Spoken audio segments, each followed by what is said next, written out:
लोग रावण को आज भी बुराई का प्रतीक मानते हैं। रावण दहन इसका ज्वलंत उदाहरण है।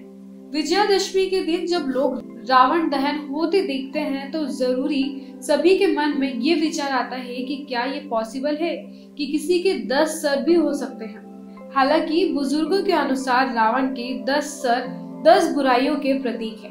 काम, क्रोध, लोभ, मोह, द्वेष, घृणा, पक्षपात, अहंकार, व्यभिचार, धोखा, ये सभी रावण के 10 सरों के रूप में दर्शाए गए। तो आइए जानते हैं रावण से जुड़ी कुछ खास बातों के बारे में।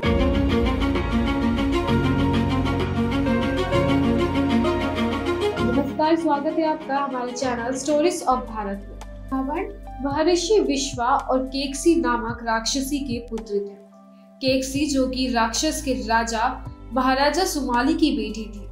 रावण को अपने पिता महर्षि विश्वा से वेद शास्त्रों का ज्ञान मिला था और अपनी माता केकसी से राक्षसी प्रवृत्ति मिली थी। रावण का एक दूसरा रूप भी है जिसके बारे में बहुत कम ही लोग जानते हैं। रावण ब्राह्मण कुल से थे और उनके प्रखंड विद्वान सारे संसार में नहीं। रावण एक कुशल वीणा वादक भी थे।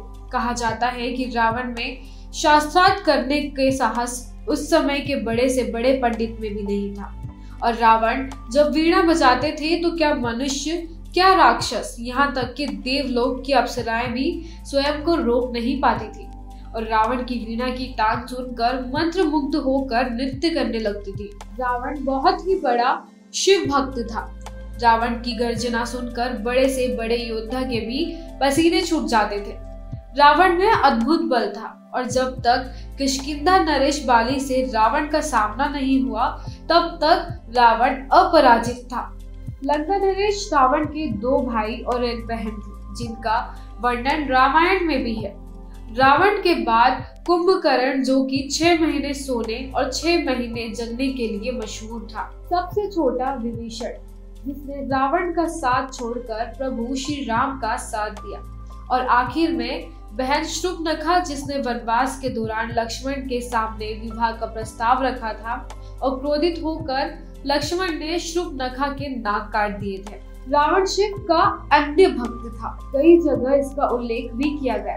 लंका के बारे में एक दंत कथा प्रचलित है कि शिव जी ने लंका का निर्माण देवी पार्वती के कहने पर करवाया था, परंतु गृह प्रवेश के समय रावण ने भगवान शिव से लंका दक्षिणा में मांग ली थी। ब्राह्मण होने के कारण शिव जी रावण को मना नहीं कर सकते थे और मजबूरी में उन्होंने रावण को लंका दान में दे दी थी। रावण की शिव भक्ति से प्रसन्न होकर भगवान शिव ने उसे कई वरदान भी दिए थे।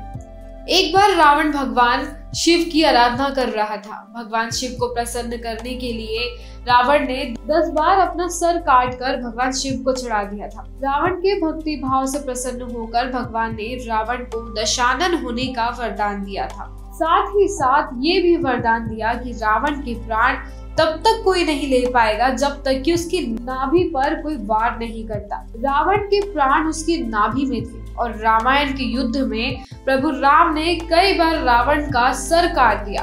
कई कोशिश की फिर भी रावण को नहीं मार पाए। आखिर में विभीषण के कहने पर प्रभु श्री राम ने रावण की नाभि में बाण मारा, तब जाकर रावण की मृत्यु हुई। ये कुछ बातें हैं रावण से जुड़ी। इन सब में एक बात से तो सभी वाकिफ है कि रावण का दिमाग भगवान राम से तेज था, पर उनका अहंकार उसे मार दिया और इसलिए अहंकार को बुरा कहा जाता है। ये जानकारी आपको कैसी लगी कमेंट बॉक्स में जरूर बताएं और वीडियो पसंद आया हो तो इसे लाइक और शेयर करें। साथ ही चैनल को सब्सक्राइब करना ना भूलें।